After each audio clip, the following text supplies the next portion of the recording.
How's it going? It's going. How are you doing? I just want to say happy Thanksgiving. If you're listening to this episode, it's the day after Thanksgiving. What do you usually do the day after Thanksgiving you're on? After Thanksgiving, I do no shopping. Okay, And nice. Yeah, nor do I I. The shopping is done. usually something that's active. Like before, it was like, okay, walking around the mall. So before, when I was younger, maybe like a teenager, it would be like, okay, we're walking and shopping. But obviously, malls can be maddening on Black Friday. I don't know if they still are because I just haven't been to a mall in ages. But what about you? What's your after Thanksgiving thing?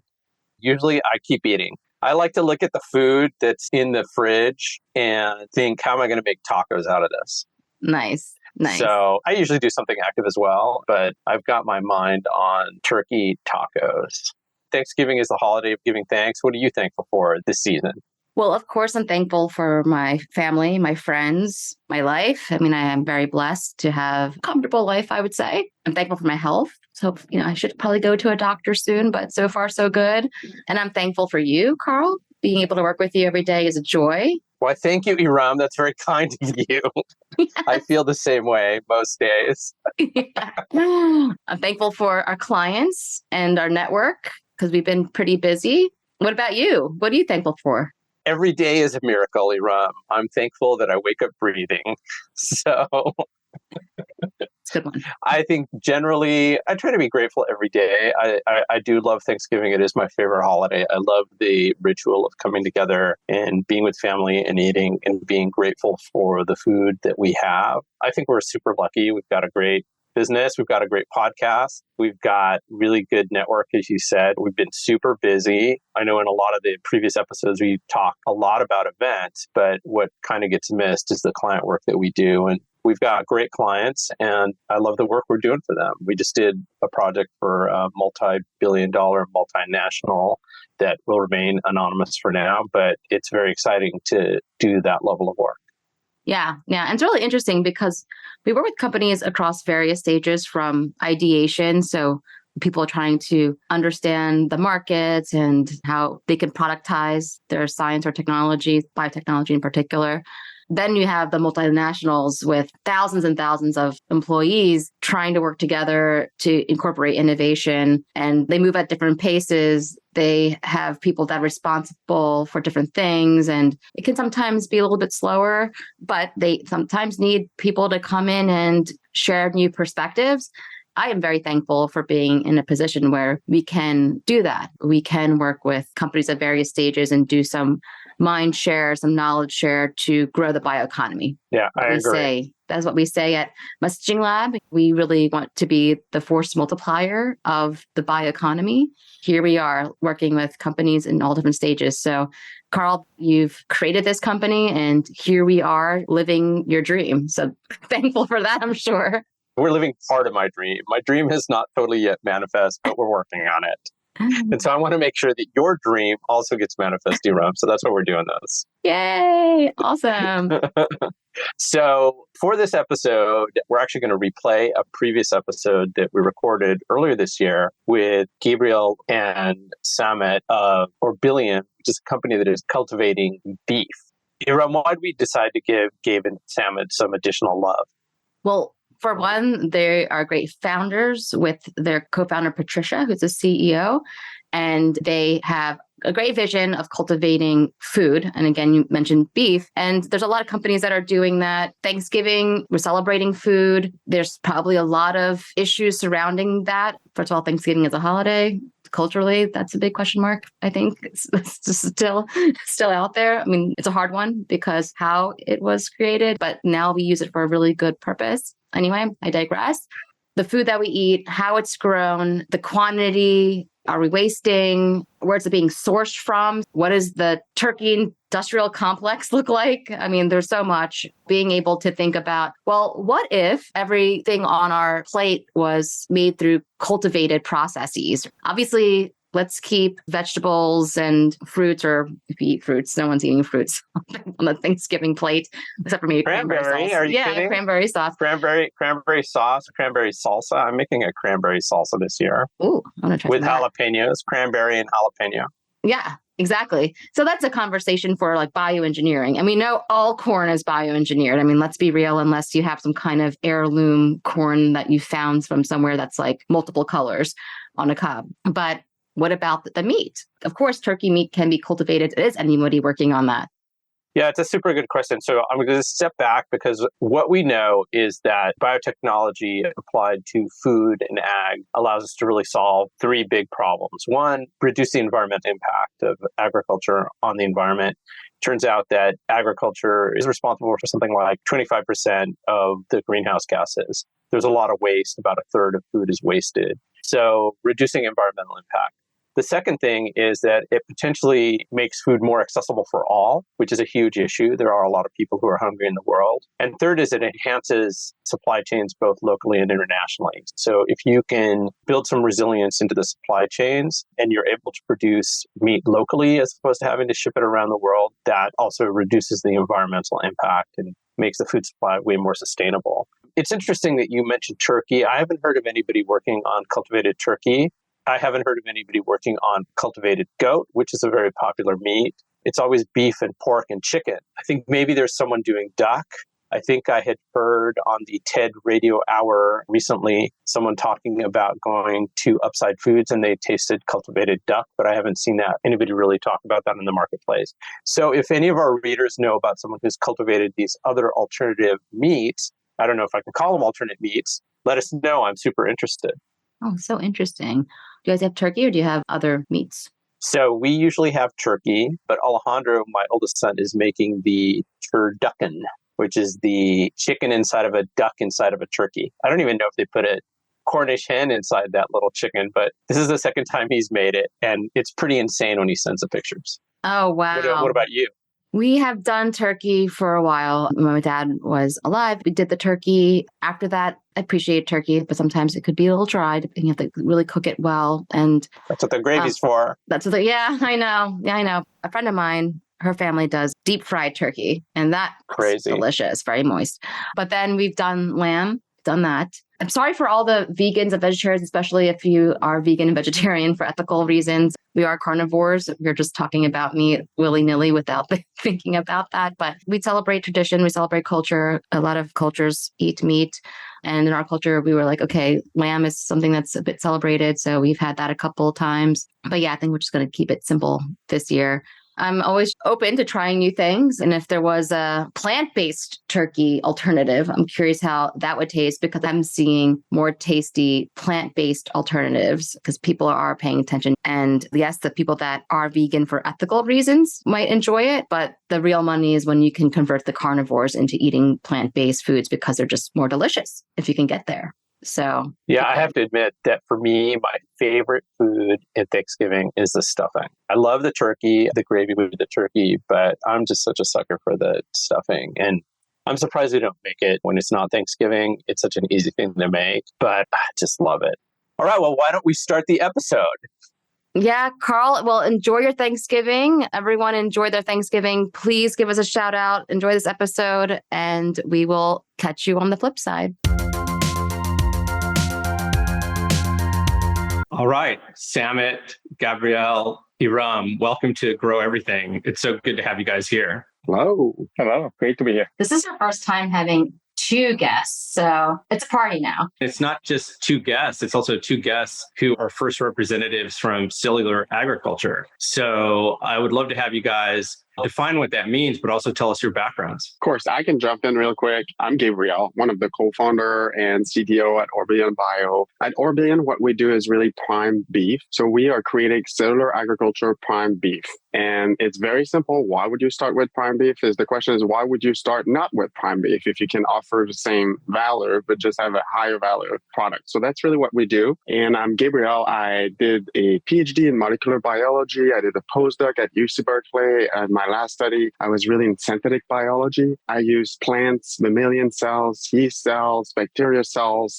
And what I did is all synbio stuff you can do, genetically engineer things. And then I moved to the American Institute for Chemical Engineering on Wall Street in New York. I've lived there for many, many years, where I really oversee and the deployment of large events related to synthetic biology, books, grants with the Department of Energy, Department of Defense, and many others. And then I started this company with Samet Yildirim, my co-founder. Hi, I am Samet Yildirim. As Gabriel mentioned, I am one of the third co-founders and currently the chief of operations. My background is quite similar. I'm also a very technical biologist by training, then graduate studies on biophysics. But I got a little bit bored about doing just basic science and then jumped into some applied and then got another master's in business. Since then, my life is all about developing biotech innovation and commercialize them, all the way from small startups to mid to large size corporates. Prior to Orbillion, I was with the German biopharma company called Boehringer. I was the global head of technology and innovation, and my job really to disrupt how we do cell culture at large scale today, and then come up with some very intensified ways of doing it. And then today we still have the same mindset at Orbillion as well, and then we carry all this knowledge into the new space, which is cellular agriculture, that's very exciting for us. So there are many terms for what you do. And Gabriel and I talked about this when we hung out for the first time. So you said cellular agriculture, cell-based meat, culture meat, no-kill meat, clean meat, alternative proteins, list goes on. Which term are you using the most and why? Or do you use them interchangeably for different reasons? I would love your thoughts. Personally, I think at this time we're a startup, right? So there's no product in the market. Samet can go a little bit more into details, but what I could say is we as a company, obviously we don't represent all companies and cultivated meat companies. There's about probably 70 companies.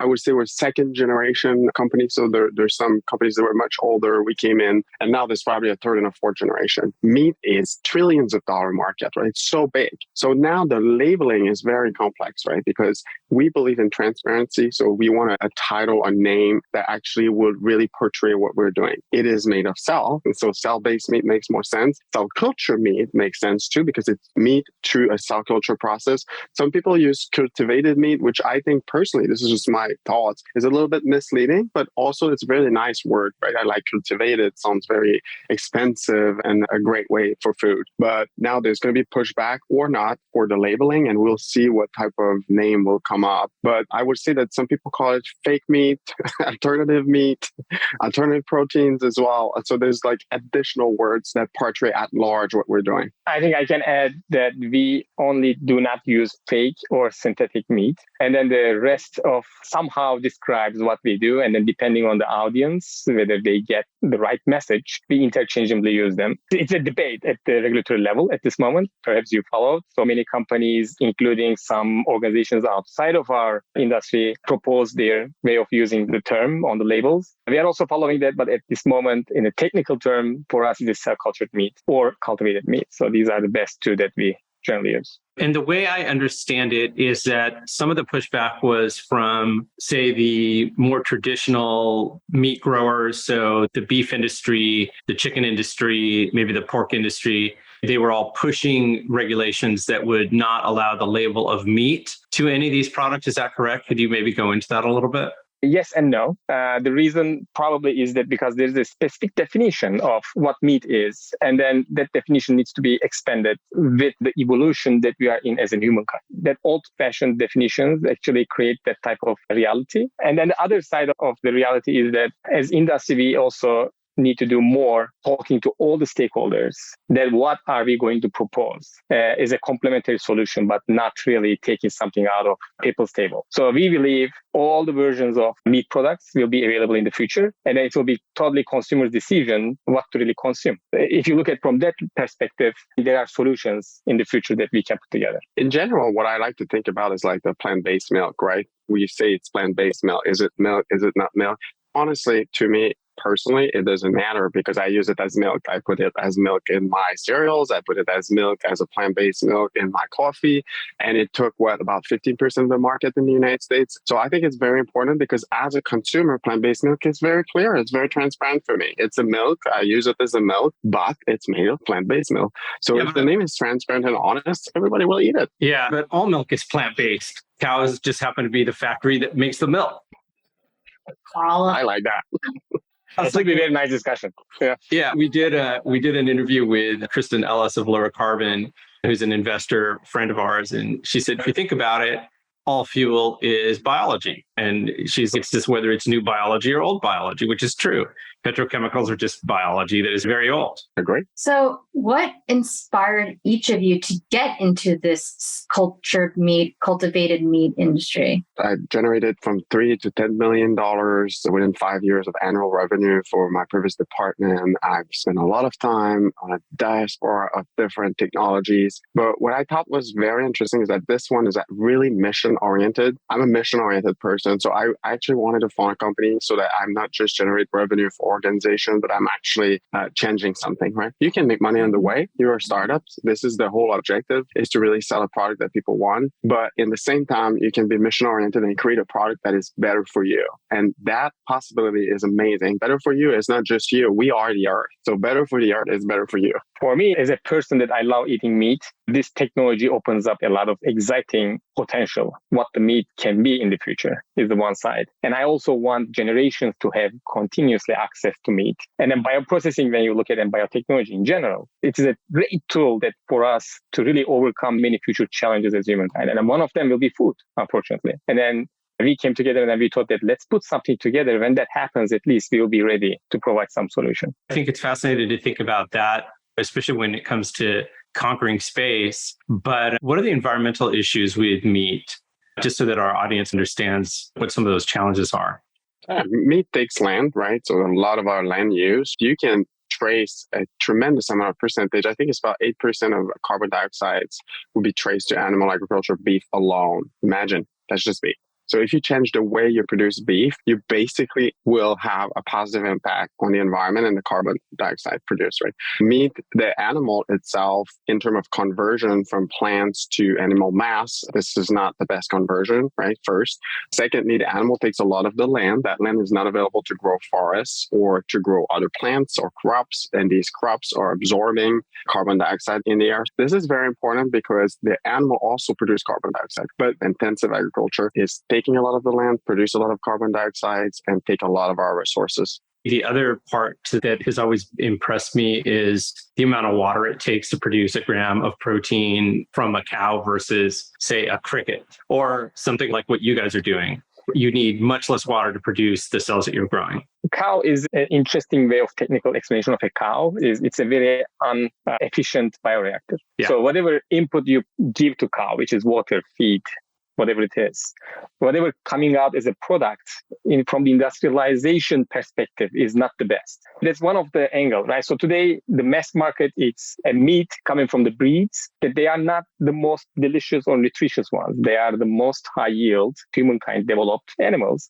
So that's the reality, but it's not very well seen by the public. So instead of using cow as a bioreactor, what we offer, let's use a real bioreactor that we can control every input and output, and then we can develop some process that gives an extreme high yield to feed the entire world. Can you, since you're on the topic, just walk us through very simply like what the process looks like to create cultured meat? We start with the animal. We take a small biopsy. So this means you have a cell sampling, right? That cell sampling, you don't need to kill the animal or etc. You have just a small cell sampling. Of those cells, you will extract in laboratory conditions the cells that you need for your process.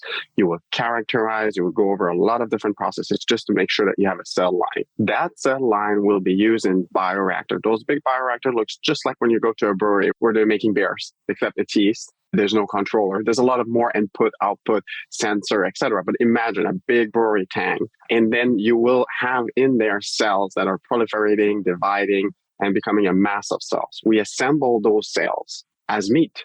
And this process was used for pharmaceutical for a long time. Many of the therapies and medication that we have are produced to that system. So we're just really utilizing the system that's already been invented to produce a product that is meat and not a pharmaceutical. So this is really a simple way to see it. Also, we think that in the future, some of the cell ag companies, perhaps our cell ag companies, will basically show the process. So you will be able to see where your meat is from, just like when you go to a farm, you can see where the animal is from. So you will have the same possibility, just like in a brewery. I want you to get more into what's the transition from cell to steak. And I'm glad you mentioned that you imagine people being able to go see those bioreactors. Erum and I, we live and work in Brooklyn. I would imagine we'd have some bioreactors in the Navy Yard or in Industry City that maybe one is run by you guys and one's run by a competing company and producing different kinds of meat. And then we can like taste test them. Craft meats, small batch, single. I'm very excited for this future, but tell us, what does that look like to go from the cells to a steak?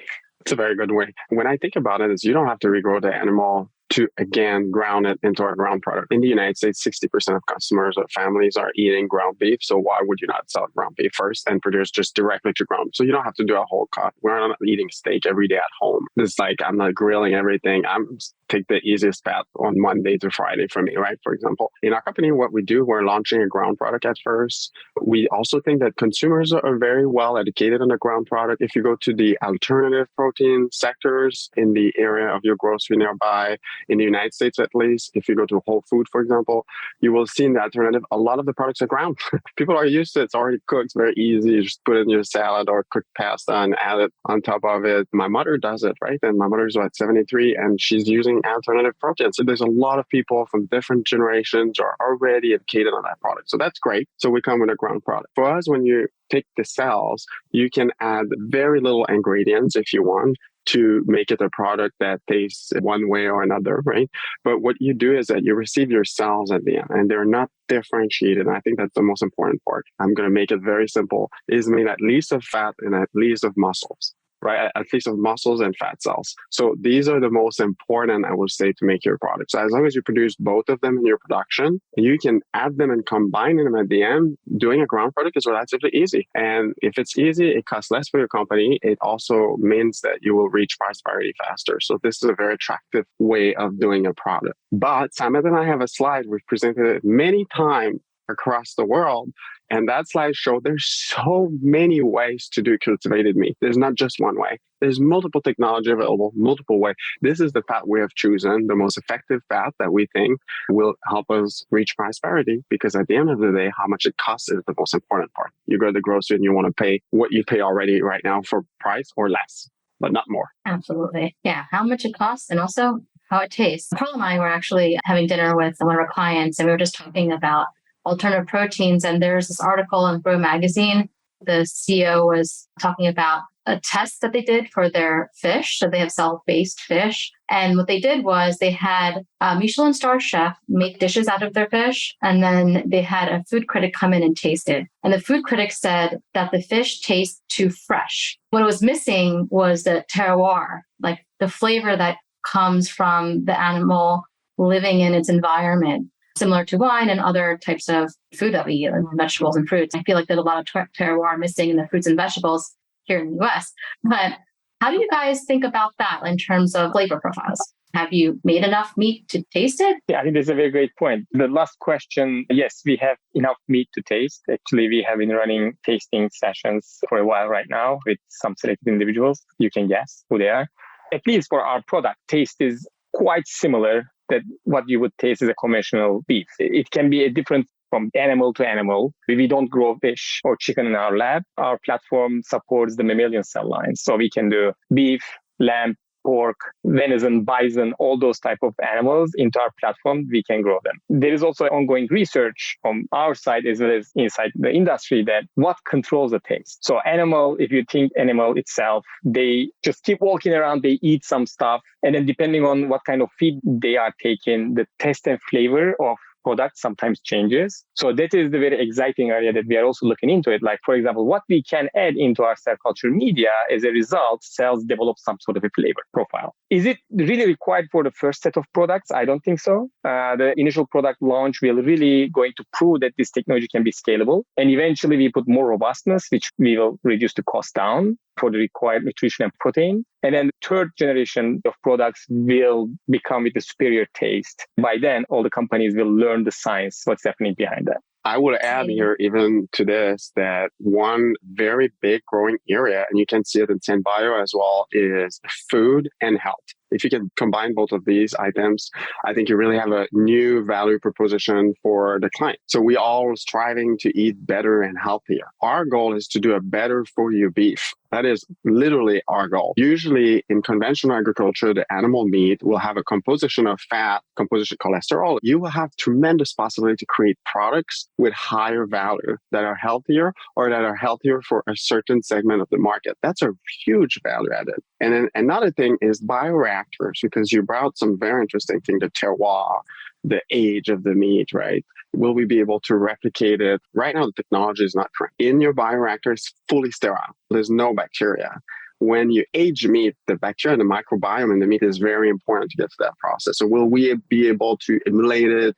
Will we have to have some of that biome?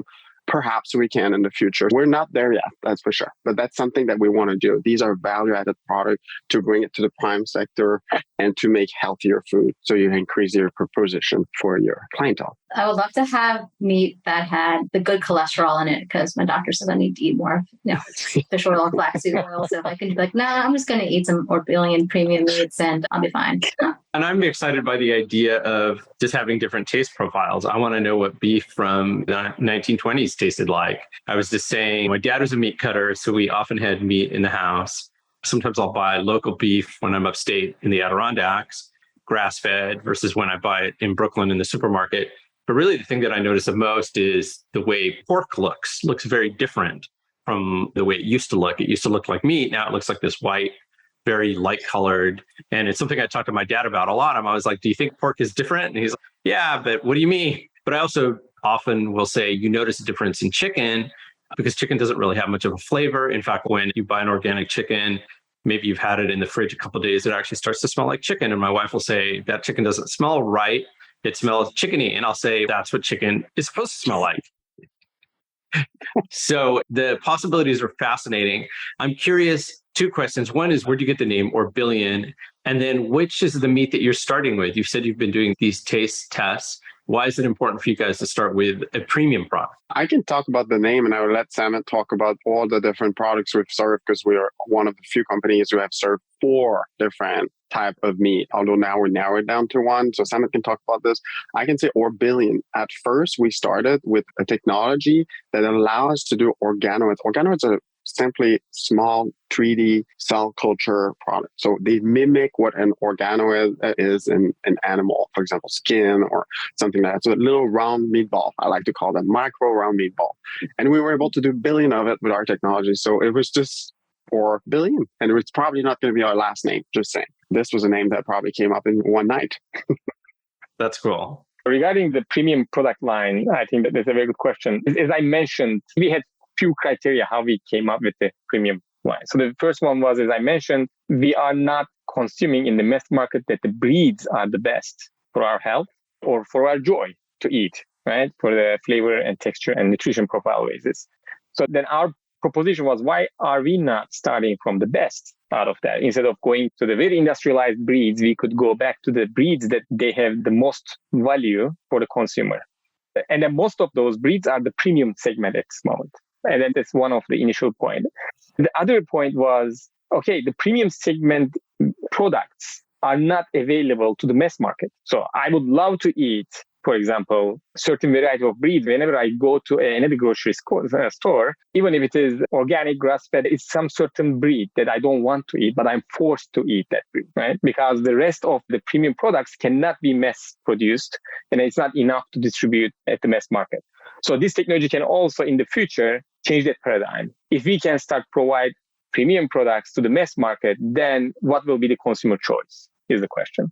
We just would like to give that opportunity to the consumer. And then the third criteria was really biotechnology is expensive initially until you get to the scale. Once you get to scale, there are many cases that biotech can make products are cheaper and more efficient and more consistent. But up until getting that point, we need a very good position in the market for our pricing. And then premium line gives us that opportunity, working with, for example, fine dining restaurants, hotel chains, and eventually at the grocery level, put us in a price range that we can be profitable earlier than our competition out there. Right. So the breed that you're working on now, is that like a Wagyu cow? What's the actual? We have Wagyu beef in our lab that right now is going to be initial product for the beef. We also have, as Gabriel mentioned, we have variety of breeds in there. We have lamb on certain species. We have venison. We have bison. They all are coming from the breeds that they are very prime. And we will sell it at prime beef, right? Which is, if you sell prime beef, why not selling the best when you can? It's not harder. So we do actually Wagyu beef. What has been the reaction from consumers? You, Gabriel, had said that you've run 36 taste tests in the past 12 months. What are people saying about the flavor, the texture, just overall with the product? What's the reaction? So we are looking for a product that will be prime. So obviously there's different things that goes with it. The Wagyu or prime beef that we do have a high component of fat if you want. The fat profile is different in Wagyu as well if you look carefully and then you research about it. I'm not going to go into whole scientific detail, but we've had a lot of people who like it. I personally say it ranks 7, 8, or 9. But obviously, it really depends on each person and each recipe. So we've tested it in various different recipes. So some people like more spice. Food is very cultural. So some people say, I would much better not have spice or have more spice. So it depends on how you cook it. 36 times, we didn't always do a meatball. We did Thai meatball. We did a baobon. We tried various different ways. What we want to show is the versatility of the product, but it's delicious. And it's definitely something I would eat. I would say compared to plant-based, it would be a much more elevated alternative, much closer to meat. Obviously, since it's meat, it's made of cells from meat. So has the product been the same since the first meat that you created? Is it like a design, build, test, learn situation where you'd go back and like, all right, this tastes a little bit like I was too fresh, tastes plain, or did you have to go back and reformulate, or is it something that it came out because it's animal cells, it came out the way that you intended and people are just receiving it positively? I would say we improve every day. We still do that. We're trying to do excellence, right? It's like you're never, ever happy. You never sit yourself and be like, oh my God, we got it, because you got it, but we still want to make it even better towards a better for you beef, right? So a beef that takes even more than beef, who knows, right? This would be really attractive as a proposition in the future. So right now, yes, of course, we always do iteration after iteration. And also even when you do tasting, like I told you, there is the culinary aspect, like how you're going to cook it is also very important, because honestly, when you cook beef at home, if you eat it a little bit more raw or less raw or more cooked or well done, or if you had spice or not, if you had salt or not, if you cook it with butter or oil, it's completely different taste flavor. So it's the same thing with our product. So I would say we need to do better in the recipe, which is really nice because it's an art that's really well known. And we need also to improve the flavor always towards a better product and add it value. I want to add this, right? So this is the potential of this technology is actually we control the process at the cellular level. So it is not possible when we use animals to make meat, because we cannot study the cell and then control the input and output, what's happening inside the animal body. But in our process, it's totally different. We study constantly the cell biology of a certain breed and then try to understand what input cause what kind of an output as a food product. So from the first version all the way to the probably 100 or 200 version now we have, it is all about learning that cell biology and then coming up with the most nutritious and flavorful product for the consumer. So it's always an iterative process. You make something, taste something, and then go back and then change something and then see what's the effect on the final product. That's what I do with just recipes. Exactly. Our ground beef portfolio in my home is making meatballs, hamburgers, and what we call keema, which is like seasoned beef with peas. And that has a lot of different seasonings. Is there a certain recipe that's been winning at Orbillion? We've been doing this iteration of a Thai meatball. I don't know what secret this is, honestly, but I pretty much like it. I've always liked Thai flavors. I feel like they fit really well with this. But there is another one that we've done in the past, which is like basically just a layer of meat over rice, just like a sushi. Rice, it's flavorful, but not so flavorful that it overpowers the meat on top of it. So I really like it. And the oil goes in the rice. So these are my two favorites. But the meatball, what's great is when you do a serving, it doesn't crumble on people's clothing. It's not messy. You can just eat it just like that anywhere at any time. So I think for a tasting meatball is a very nice, appropriate way to serve.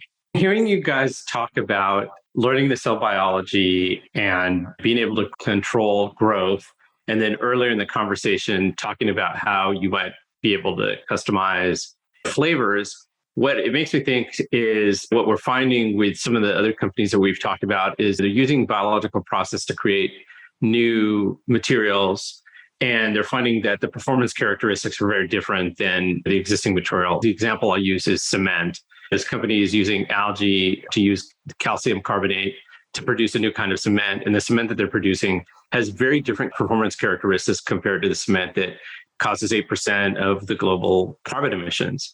And so hearing you guys talk about the cells, the way you culture them, the cell biology makes me think that there's going to be some really interesting performance characteristics that are developed by you or other people who have access to this kind of technology.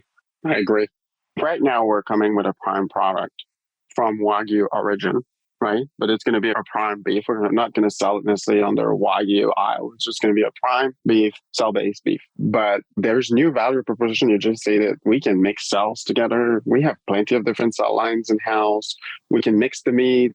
Samet and I also have different nationalities. So although we're both American in the United States, we also have a baggage. Canadians is from Turkey. In Turkey, they've been mixing meat for a long time. So I was saying it's nothing new. They're already doing it in the culinary aspect. But in our case, we can do it also at the cellular level. That's totally fine. We can come up with a battery of new products and new value added. And frankly, I was raised on bolognese and not the best meat in the world, but I'm saying what was in there, I'm not really sure. So we definitely will offer a new value. I think it is not too off to think about the future that food will be very customized. And then the more we know about cell biology and control it in a safe perspective, will provide us that future. So imagine the food is going to be used for health, perhaps. And then everyone need a different type of nutritional profile to get the best out of it from their food. The more we know about the cell, the more we can get close to that future. So then we can provide that type of solution when it is needed. Food is medicine. I've been a big advocate for that. One of the things I thought was very interesting is that, so my backgrounds were Indian, and turmeric is a very common spice we use in all our food and curries and things like that. So when I see like turmeric pills like on the shelves of the vitamin store, I'm like, why don't you just eat it? Why don't you just sprinkle it on your meat?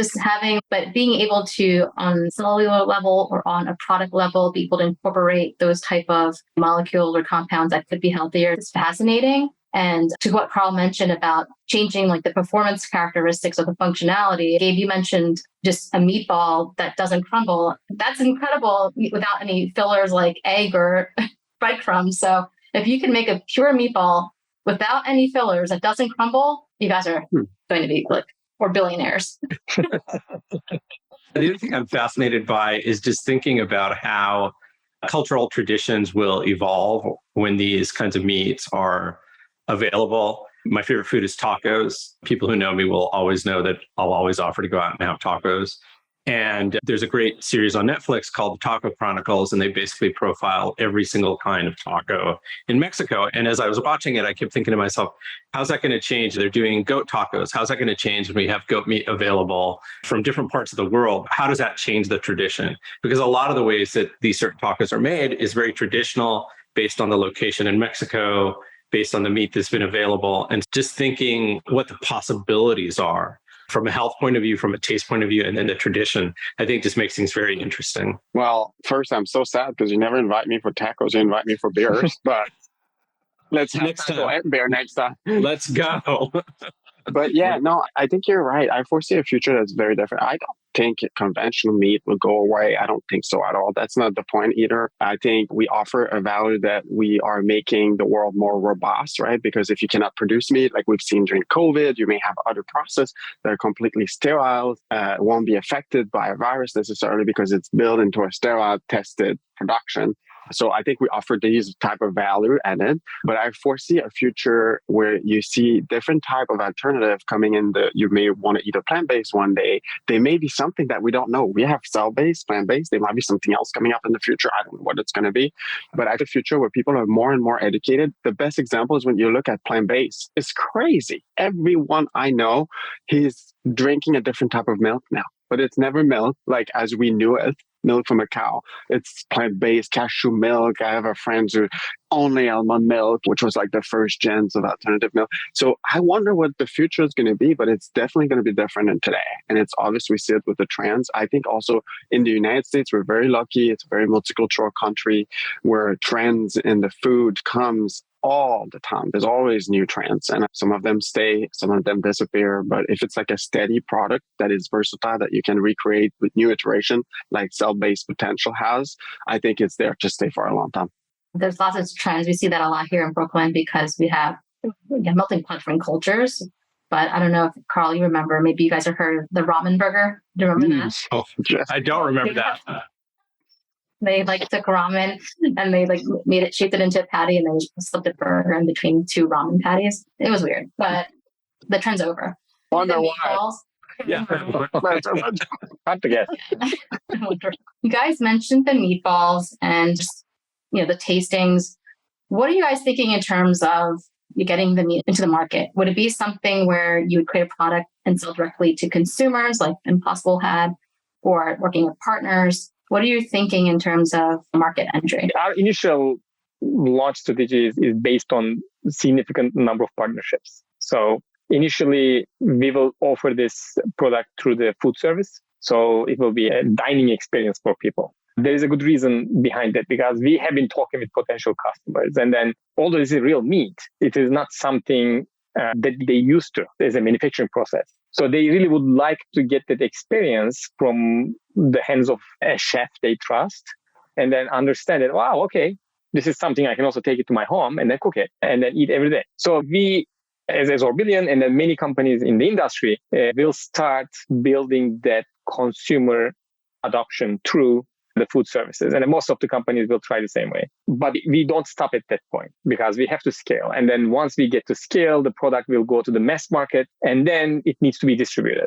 So Orbillion, we take many steps already to sign those partnerships. We have a very big partnership with the Loyton Food, which is a 100-year-old, very traditional meat distributor company, family-owned, in Netherlands. And then they are going to distribute our products over 20 countries, over 1,200 channels that they have, which ended up, I think, 15,000 different spots that consumers can go and get our meat. And then this is what we see necessary. Work with traditional companies that they know how to put meat to the plate, but initially work with food service to build customer adoption. We are a lean company. We're small startups who's growing fast, and agility and being fast is the most important, but also we want to use our capital very wisely, especially in an environment like that right now. So working with these distributors, the beauty of it is they already know what to do. You don't know as a startup, you're not like the best at biotech, the best at the production bioreactor, the best at selling it, the best at direct to consumer, the best at marketing.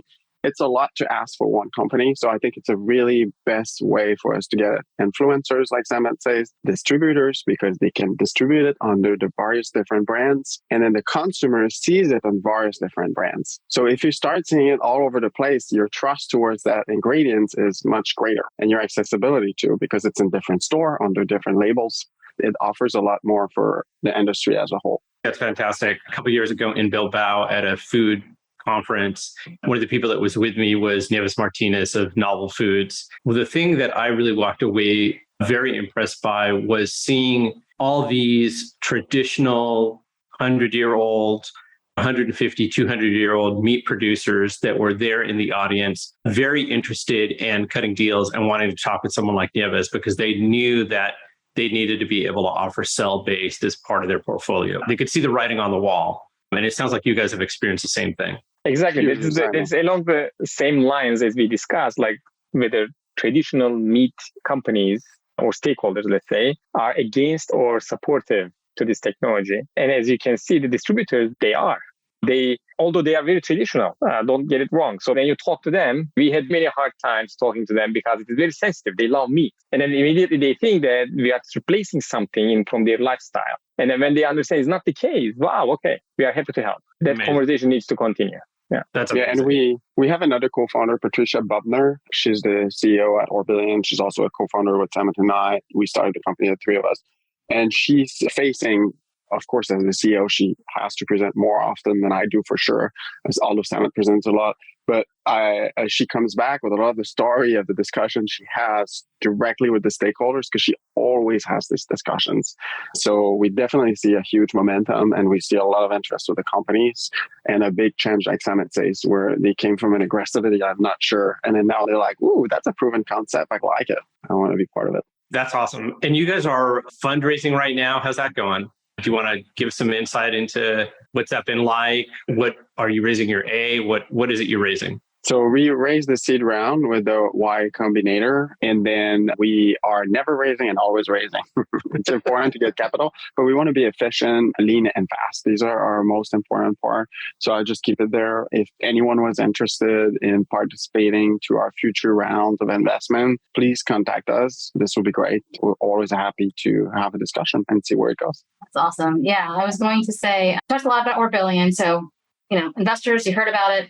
Let's talk a little bit about just the vision and what the possibilities are, right? So this is not about Orbillion. We know you're not going to necessarily maybe do some things that you're about to talk about. So I hope you do talk about some of the possibilities of other meats. And I mentioned fish at the top of this episode, but have you guys thought about or come across very unique animals that have been cultured and then perhaps extinct animals? Discuss. Yeah, I think possibility is limitless at the end. This is science. Once you crack the code, I think we can put many different species in the engine to make those meats available. For us, the criteria is what is the value proposition we provide to the final consumer.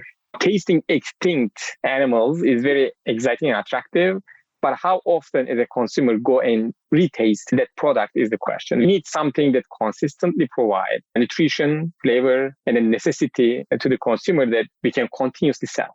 However, all the other ideas we also have in our mind, and at the time they are in our discussions.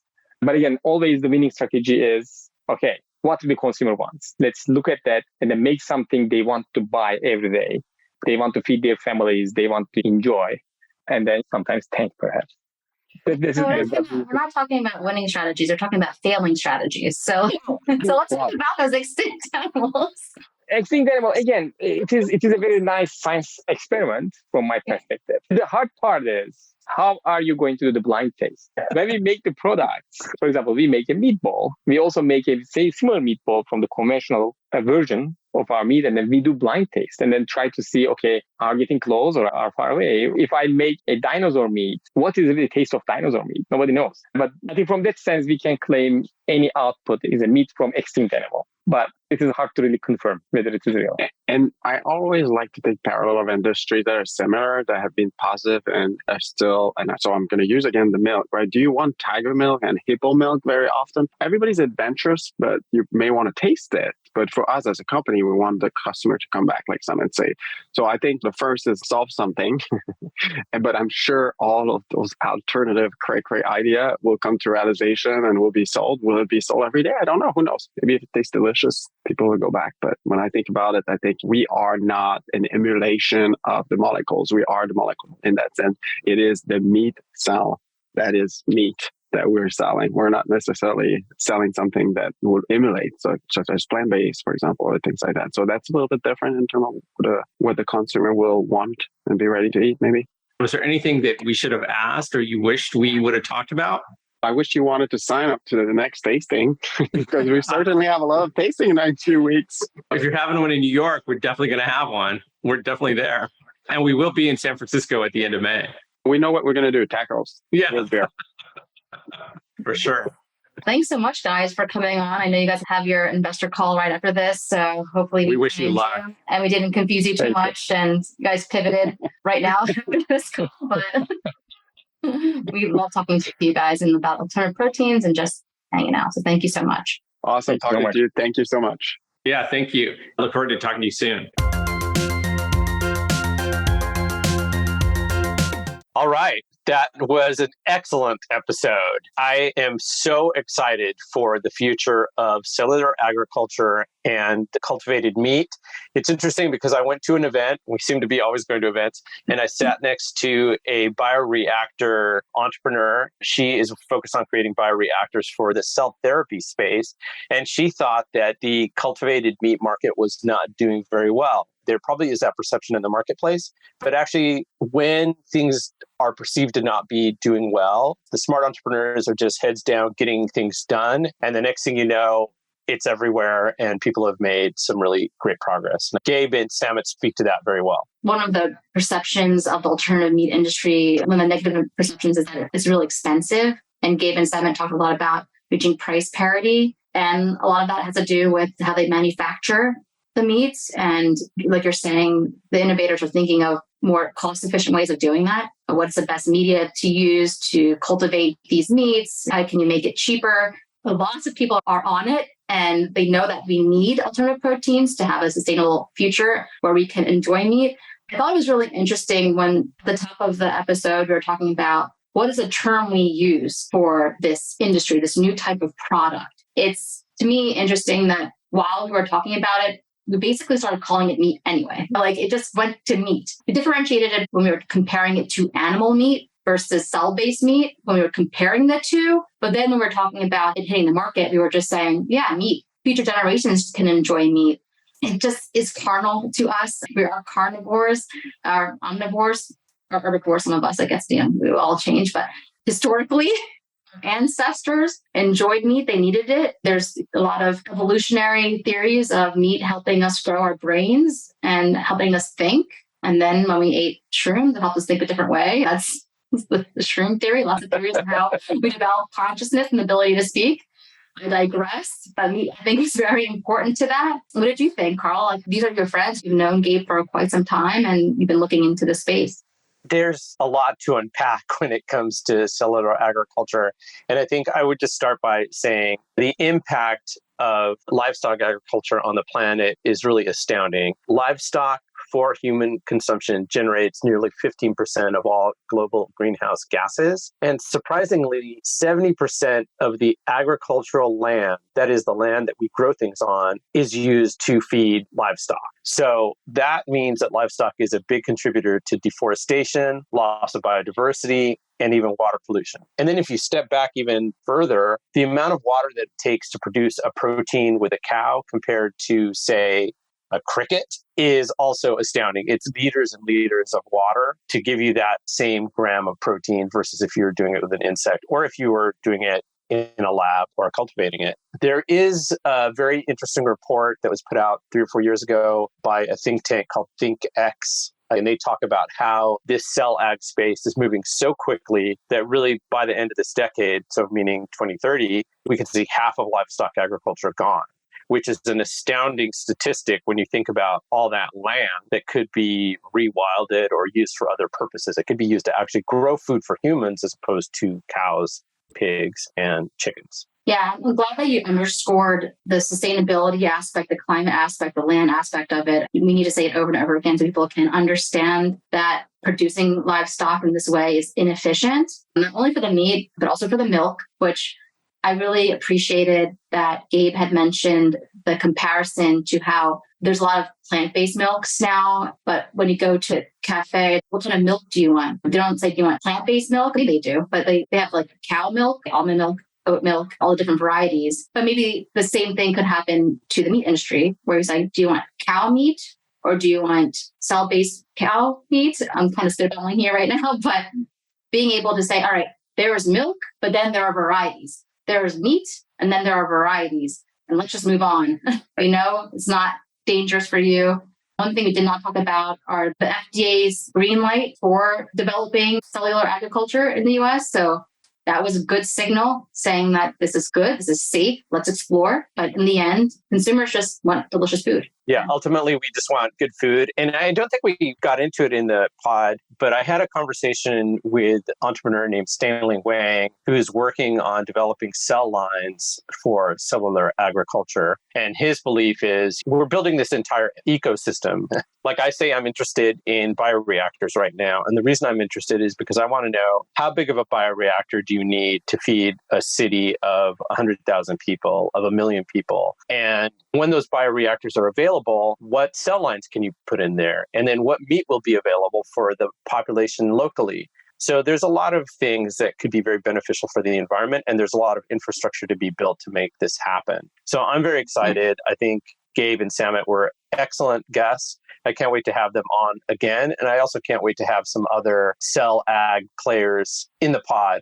And I think what you brought up, Erum, about the storytelling is really essential because so much of this stuff is just about how do you tell the story. What's the messaging between these different kinds of meats or these different kinds of materials? And to your point, I think consumers at the end, they just want delicious food, just like they want to wear great clothes. And many of them don't care where it comes from. But I think being able to tell those biotech stories, and actually we know this, if you tell those biotech stories, there is early adopters who can help grow a market. And there's a lot to be said for starting small and getting raving fans. And that model has been proven over and over again. And most notably, I'll just use Patagonia as the example. They created an excellent product for a small group of people, outdoor enthusiasts, and now they're a multi-billion-dollar company. I think those examples can work very well for some of the clean meat companies, cell ag companies, and a lot of biotech companies that are focused on reaching consumers. Don't get me started on bioreactors because you talked about, whose book was it? Was it Genesis Machine? Yeah. Amy Webb, when she talked about the future of alternative meats and being able to create a bioreactor that is a smaller volume, meaning maybe there are 10,000 liter tanks to make cellular agriculture right now, but maybe you just need 1,000 liter tank and you can have them distributed near places that can take that meat and cook it. So restaurants, at schools, at hotels, right? And then they can just have this distributed model of this bioreactor where they can upload different formulas to make different meats. And got me thinking about Kristen Ellis and the team at OpenTrons and how they built a more affordable liquid handler versus some of the bigger players. And that unlocked a whole new market and a whole new way of, I guess, handling liquids. In the lab. Or doing lab chemistries or lab biology. That's really exciting to think about bioreactors in the way of a distributed model, something that's more affordable, put in the hands of the creators. Yeah, absolutely. There's a company that makes pico reactors. So these are bioreactors that are very small. It's actually called PIO reactor, PIO. They call themselves the affordable bioreactor, and they say it's user-friendly, flexible, and easy to scale. I don't know very much about these guys. It seems like they're focused more on the microbial side than on the cellular ag side, but maybe it's someone we can look into. If anybody in the audience knows them, tell us about them and send us our way, because I want to know more about these companies that are developing these really tiny bioreactors. This is why we need to start a fund, because we see that there is an opportunity in the market, perhaps. Maybe we still have to do a lot of due diligence on the need for pico reactors. But it seems like, just anecdotally, a really good idea. And I know we were just spitballing, but a small bioreactor sounds like a really cool idea. I think that's the pod. Yeah, I got to run, Carl, because I have to go to this Build's bio. I really loved this podcast. I really loved this episode. All right. So I haven't said this in a while, but thank you so much for listening to the podcast. You listeners make this podcast possible. We really appreciate you. So if you have questions or comments, please reach out to us, share with your friends, and let them know about the Grow Everything pod. Thank you so much.